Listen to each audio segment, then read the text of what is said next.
मेरे प्यारे बच्चों, आज हम लोग हिंदी की भी शुरुआत कर रहे हैं। क्योंकि इस समय यूपीपी और लेखपाल की वैकेंसी आने वाली है। इसी तरह टेट का एग्जाम हो चुका है, सुपर टेट का एग्जाम होने वाला है, यानी पीआरटी का प्राथमिक अध्यापक की वैकेंसी आने वाली है। इन सभी एग्जामों में आपका हिंदी से क्वेश्चन बनाए जाते हैं। तो इन सभी एग्जामों में हिंदी की एक बहुत महत्वपूर्ण भूमिका होती है। तो आज हम लोग हिंदी की क्लासेस शुरू कर रहे हैं। तो हम लोग आज हिंदी की क्लास स्टार्ट कर रहे हैं। तो हिंदी, तो सबसे पहले तो प्रश्न उठता है, हिंदी क्या है? तो हिंदी एक भाषा है। क्या है? हिंदी जो है वह भाषा है। हिंदी क्या है? भाषा है। और भाषा जो शब्द है, यह शब्द संस्कृत के भाष धातु से बना है। संस्कृत के भाष धातु से बना है, जिसका अर्थ होता है बोलना। हिंदी भाषा है और यह संस्कृत के भाष धातु से बना है, जिसका अर्थ होता है बोलना। बोलना अर्थात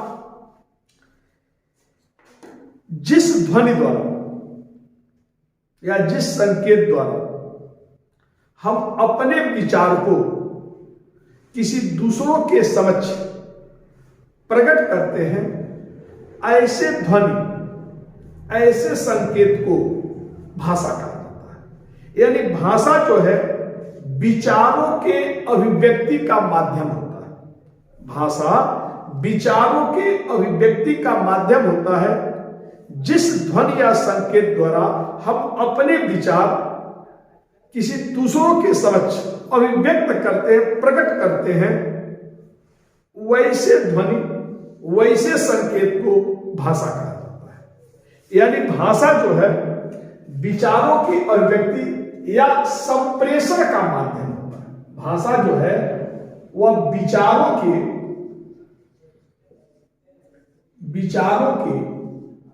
संप्रेषण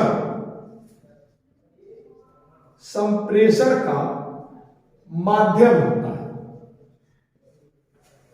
ओके, तो भाषा जो है विचारों के संप्रेषण का माध्यम होता है।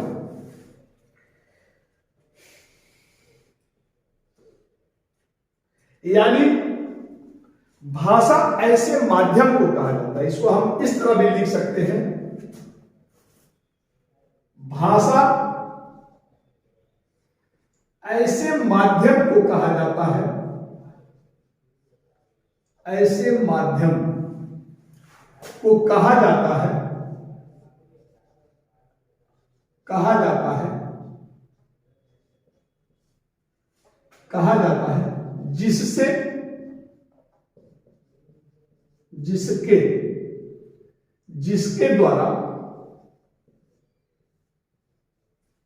जिसके द्वारा हम अपने विचारों को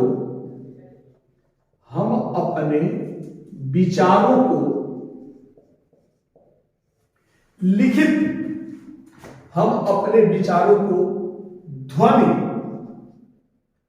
यानी बोलकर, मौखिक रूप से हम अपने विचारों को ध्वनि या लिखित रूप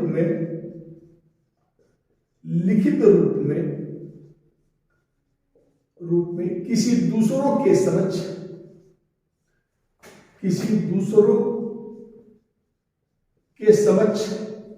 प्रकट करते हैं।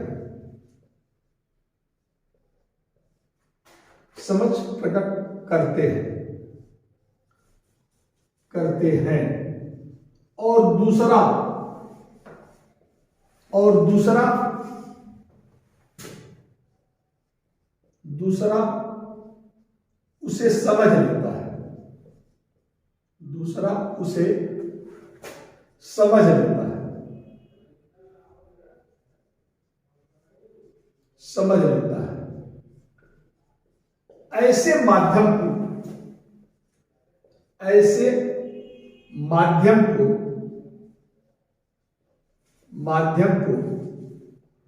भाषा कहा जाता है। भाषा कहा जाता है। ठीक, तो भाषा जो है ऐसे माध्यम को कहा जाता है जिसके द्वारा हम चाहे वह मौखिक रूप में, ध्वनि के रूप में अपने विचार किसी दूसरों के समक्ष प्रकट करते हैं, या लिखित रूप में अपने विचार दूसरों के समक्ष प्रकट करते हैं। ऐसे माध्यम को भाषा कहा जाता है। लेकिन भाषा के लिए मैंने कहा कि हम अपना विचार दूसरों के सामने अभिव्यक्त कर रहे हैं, संप्रेषित कर रहे हैं, लेकिन सामने वाला अगर समझे ना तो वह भाषा का काम नहीं करेगा। भाषा के लिए आवश्यक है कि जिस ध्वनि द्वारा, जिस लिखित द्वारा हम अपने विचार दूसरों के समक्ष प्रकट करते हैं और सामने वाला उसे समझ लेता है, तो ही वह भाषा का काम करेगा। जैसे मान लीजिए कि हम आपके समक्ष कोई ऐसे भाषा, किसी ऐसे भाषा का प्रयोग कर रहे हैं जो आप नहीं जानते। जैसे हम आपके सामने जर्मन में बात करें, हम आपके साथ रशियन में बात करें, हम आपके साथ इटालियन में बात करें, और आप इन भाषाओं को नहीं समझते, तो वह भाषा का काम नहीं करेगा। यानी जिस ध्वनि द्वारा, जिस लिखित रूप द्वारा हम अपने विचार प्रकट करते हैं और सामने वाला उसे समझ लेता है, ऐसे ध्वनि, ऐसे लिखित साक्ष्य को, लिखित रूप को हम क्या करते हैं? भाषा करते हैं। तो भाषा विचारों के संप्रेषण का माध्यम होता है। हम इसके माध्यम से अपने विचार को किसी दूसरों के समझ संप्रेषित करते हैं और सामने वाला उस विचार को समझ लेता है। ऐसे माध्यम को भाषा कहा जाता है। अपना जो हिंदी है वह भारोपीय मूल की भाषा है। अपना हिंदी किस मूल की भाषा है? भारोपीय मूल की भाषा है। भारोपीय मूल की भाषा है। अपना हिंदी जो है वह भारोपीय मूल की भाषा है। यानी जिस भाषा से यूरोप की तमाम भाषाओं का विकास हुआ, उसी भाषा से अंततः अपने हिंदी का भी विकास हुआ। हालांकि हमारे हिंदी की जननी भाषा संस्कृत है। अपना हिंदी जो है, आगे बताऊंगा इसको डिटेल में, संस्कृत से निकली हुई है। संस्कृत से विभिन्न भाषाएं निकली समय समय पर, और वही भाषा का स्वरूप बदलते हुए आज हिंदी का प्रचलन शुरू हुआ। हिंदी भाषा का प्रयोग किया जा रहा है। तो अपने हिंदी भाषा की जननी भाषा, मदर भाषा, मदर लैंग्वेज संस्कृत है। और संस्कृत जो है वह भारोपीय मूल की भाषा है। और विश्व में सबसे ज्यादा जो भाषा बोली जाती है वह भारोपीय मूल की भाषा ही बोली जाती है। इसी भाषा से आपका ग्रीक, लैटिन, फ्रेंच, इटालियन,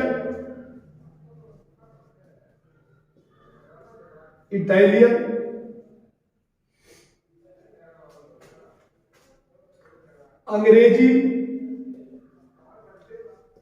रूसी,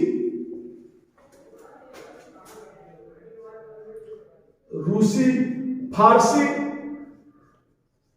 आदि भाषाओं का विकास हुआ। उसी से अपना संस्कृत भी विकसित हुआ। यानी संस्कृत भी इसी भाषा से निकला और संस्कृत से धीरे धीरे हिंदी का विकास हुआ। यानी अपना जो हिंदी है, और हिंदी से संस्कृत निकला, संस्कृत से हिंदी निकला। यानी अपनी जो हिंदी है वह भारोपीय मूल की भाषा है। ऐसा माना जाता है कि ये जो यूरोपी थे और भारतीय पहले एक जगह रहते थे। जिस मूल स्थान पर भारतीय और यूरोपी एक स्थान पर रहते थे, उस जगह का नाम भारोपीय रखा गया। और वहीं से आर्यों की शाखाएं, वहीं से लोगों की एक शाखा चली गई यूरोप, और यूरोप में इन तमाम भाषाओं का विकास हुआ। उसी जगह से एक भाषा, एक शाखा आई, ईरान आई। वहां ईरान में धीरे धीरे फारसी का प्रयोग होने लगा और वहीं से एक शाखा भारत चली आई और यहाँ पर वैदिक संस्कृत का प्रचलन हुआ। यानी अपनी जो हिंदी है वह भारोपीय मूल की भाषा है। यानी विश्व में इस समय लगभग 3000 के आसपास भाषाओं का प्रयोग किया जा रहा है। कितनी भाषाएं? लगभग 3000 के आसपास भाषाएं प्रचलित है। इस समय विश्व में लगभग 3000 के आसपास भाषाएं हैं और इस 3000 भाषाओं में से अपनी एक भाषा क्या है? हिंदी है। तो अपनी हिंदी जो है वह भारोपीय मूल की भाषा है।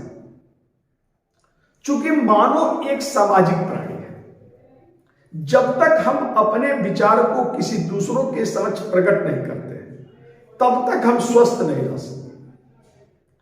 तो विश्व में कोई ऐसा मानव समुदाय, कोई ऐसी जाति, कोई ऐसी जनजाति, कोई ऐसा नस्ल नहीं है जिनकी अपनी कोई न कोई भाषा न हो।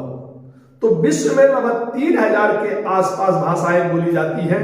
उसी में से अपनी एक भाषा हिंदी है और ये अपनी हिंदी जो है भारोपीय मूल की भाषा है।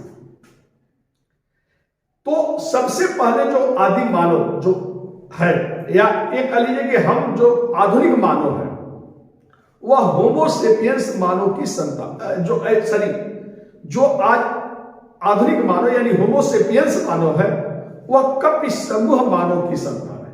यानी हम लोग के जो पूर्वज थे वह बंदरों जैसा रहते थे और शुरू में पशुवत जीवन व्यतीत करते थे। तो सबसे पहले तो कोई भाषा नहीं रही होगी, लेकिन धीरे धीरे जो कपि समूह मानव था, जो घने जंगलों में रहता था, कंदमूल फल फूल खाकर भरण पोषण करता था, पशुवत जीवन व्यतीत करता था, तो शुरुआत में तो मानव की कोई भाषा नहीं रही होगी। फिर धीरे धीरे धीरे धीरे आदि मानव अपनी आवश्यकता को, अपने विचारों को संकेतों के माध्यम से, इशारों के माध्यम से बताता होगा। वह संकेत के रूप में, इशारों के रूप में बताता होगा। यानी धीरे धीरे उसने अपनी कुछ बहुत जो आवश्यक चीजें थी उसके लिए कुछ इशारा, कुछ संकेत बनाया होगा।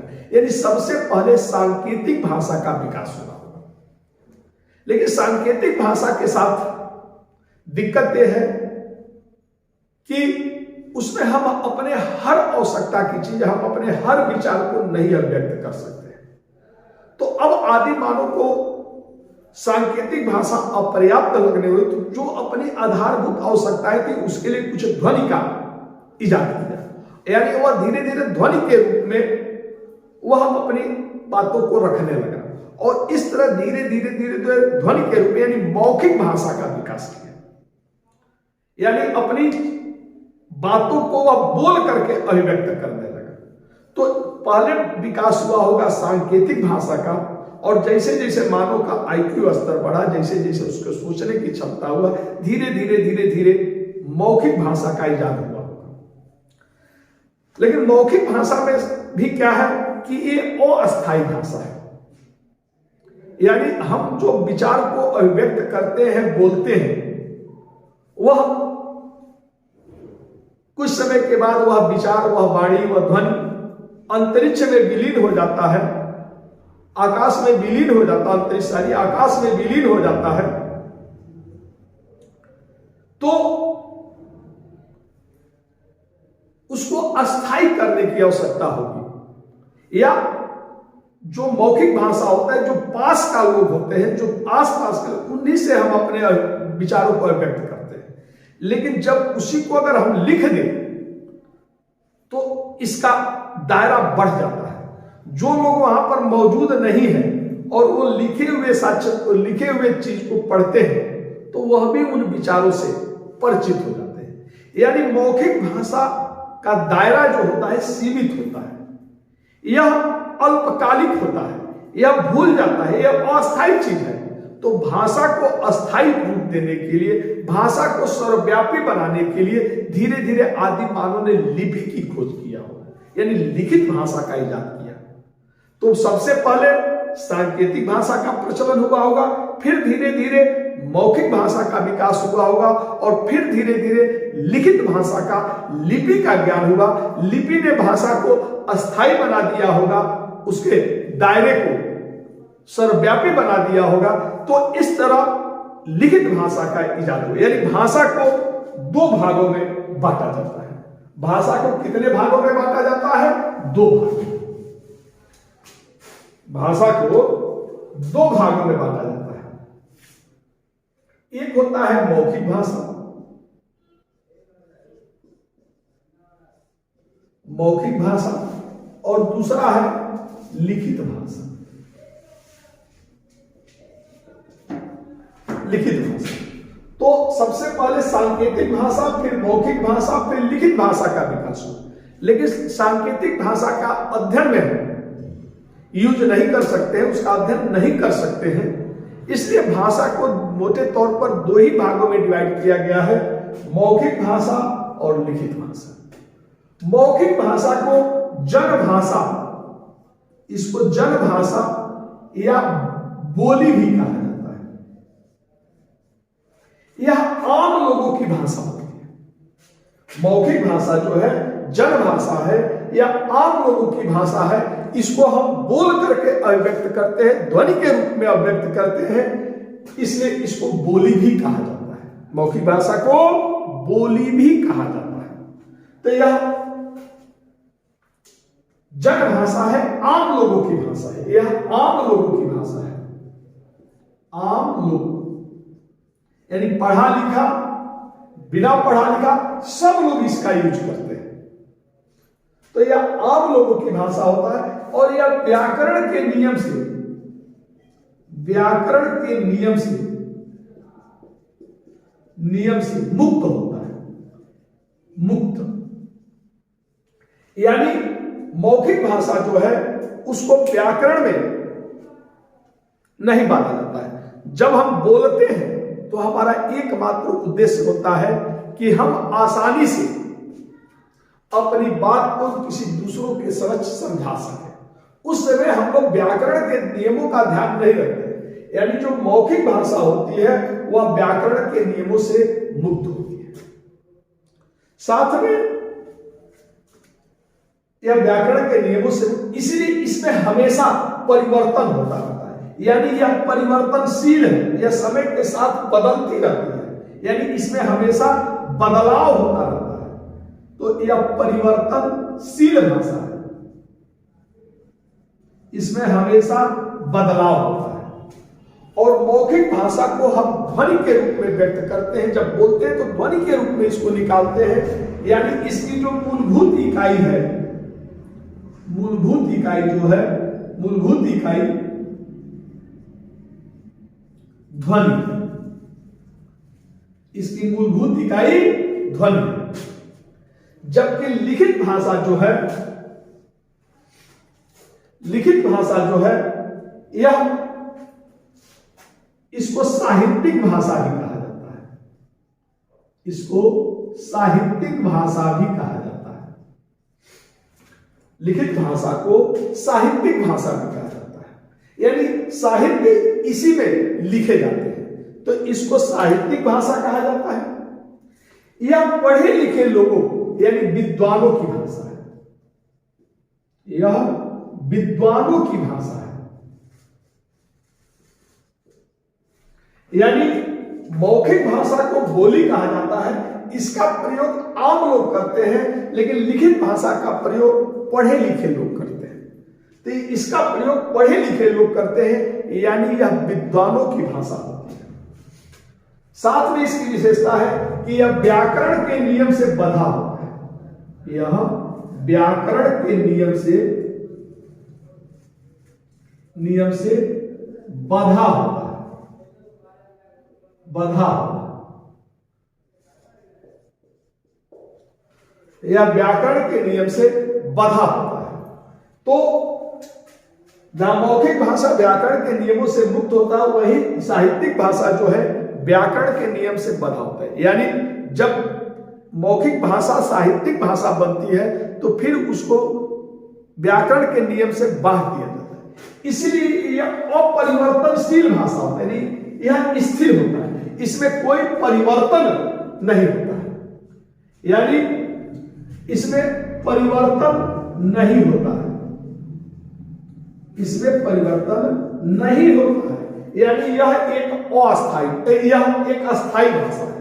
क्योंकि चूंकि यह व्याकरण के नियम से बंधा होता है, तो जैसे ही हम कुछ ऐसा लिखते हैं जो व्याकरण से भिन्न होता है तो उसको गलत मान लिया जाता है, इसलिए इसमें कोई बदलाव नहीं होता है। मौखिक भाषा हमेशा समय के अनुसार बदलती रहती है, लेकिन लिखित भाषा जो है वह बदलती नहीं है, वह अस्थायी भाषा है, इसमें कोई परिवर्तन नहीं होता है। हर साहित्यिक भाषा का विकास, यानी साहित्यिक भाषा का विकास, साहित्यिक या लिखित भाषा का विकास मौखिक भाषा से होता है। हर साहित्यिक भाषा का विकास मौखिक भाषा से होता है, मौखिक भाषा से होता है। जैसा कि मैंने बताया था कि यह भाषा, मौखिक भाषा जो है बदलता रहता है या अपरिवर्तनशील है, तो धीरे धीरे स्थिति ये आती है कि जब मौखिक भाषा और साहित्यिक भाषा में काफी गैप आ जाता है।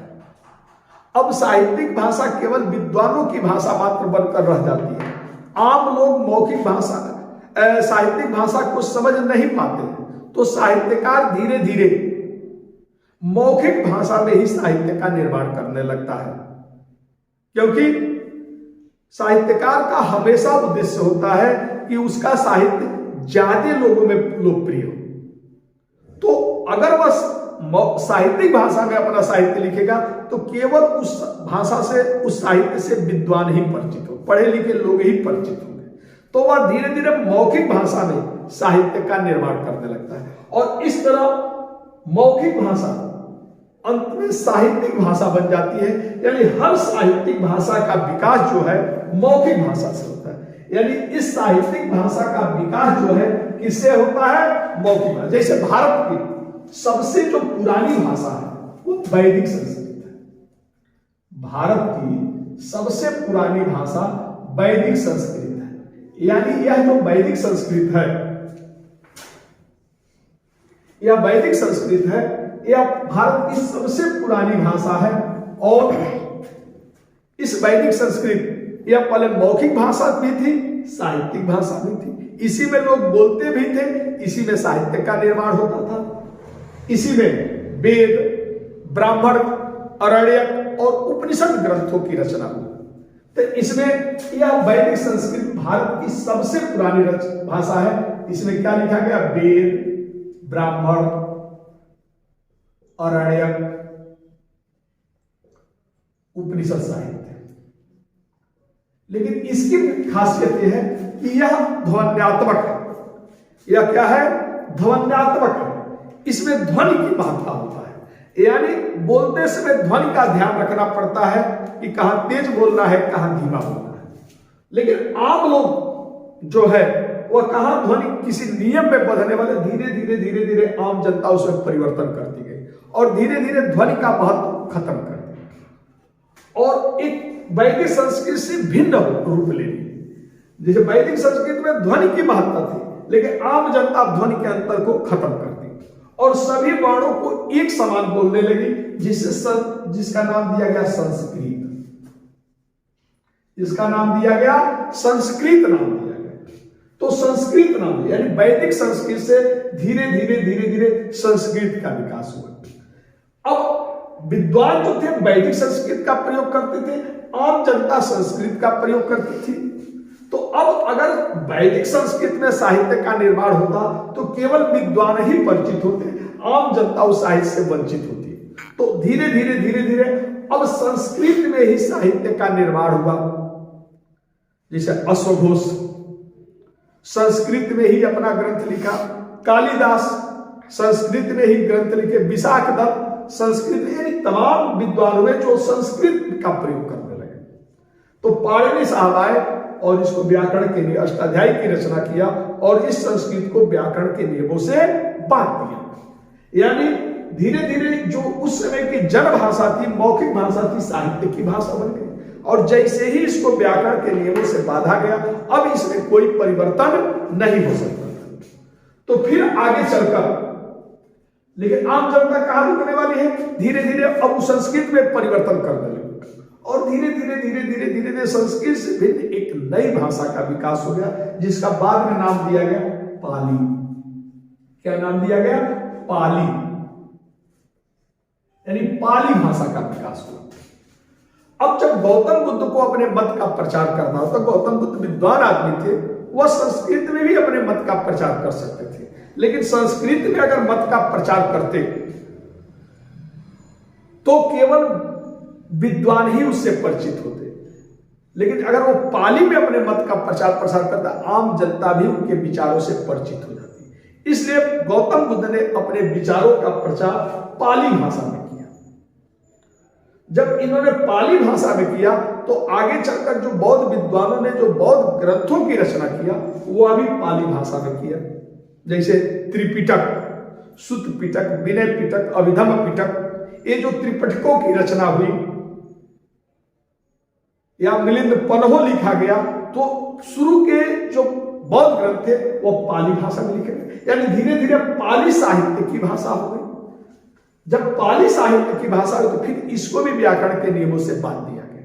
जब व्याकरण के नियमों से यह बंधा तो अब इसमें कोई परिवर्तन नहीं हो सकता था, लेकिन आम जनता कहां रुकने वाली है? धीरे धीरे इसमें भी परिवर्तन कर दी गई और धीरे धीरे धीरे धीरे जब समय बीता तो यह पाली बदल करके एक नई, अब इससे भिन्न भाषा हो गई, जिसका नाम दे दिया गया प्राकृत। यानी पाली से प्राकृत भाषा का विकास हुआ, यानी प्राकृत भाषा है। प्राकृत भाषा का जब डेवलपमेंट हुआ, अब धीरे धीरे आम जनता प्राकृत का प्रयोग करने लगी। तो जब महावीर स्वामी को अपने मत का प्रचार करना हुआ तो पाली के बजाय उन्होंने प्राकृत भाषा में किया। फिर जो जैन ग्रंथ था वह प्राकृत भाषा में लिखे गए, अशोक के अभिलेख जो थे प्राकृत भाषा में लिखे गए, यानी धीरे धीरे भारत की भाषा प्राकृत हो गई। सातवाहनों की राजकीय भाषा प्राकृत थी। राजा हाल ने गाथा सप्तशती की रचना, गुड़ाटे ने बृहद कथा की रचना प्राकृत भाषा में किया, यानी धीरे धीरे भारत की भाषा प्राकृत। फिर प्राकृत से समय के अनुसार बदलाव हुआ और अपभ्रंश आया। अपभ्रंश भाषा का विकास हुआ। तो 9वीं सदी 8वीं सदी में आकर के अपभ्रंश भाषा 9वीं सदी में आ गई और धीरे धीरे अपभ्रंश भाषा का डेवलपमेंट हुआ। जैसे मैथिल कोकिल के नाम से प्रसिद्ध आपके विद्यापति ने अपनी कीर्तिलता कीर्ति पताका का रचना अपभ्रंश भाषा में भी किया था।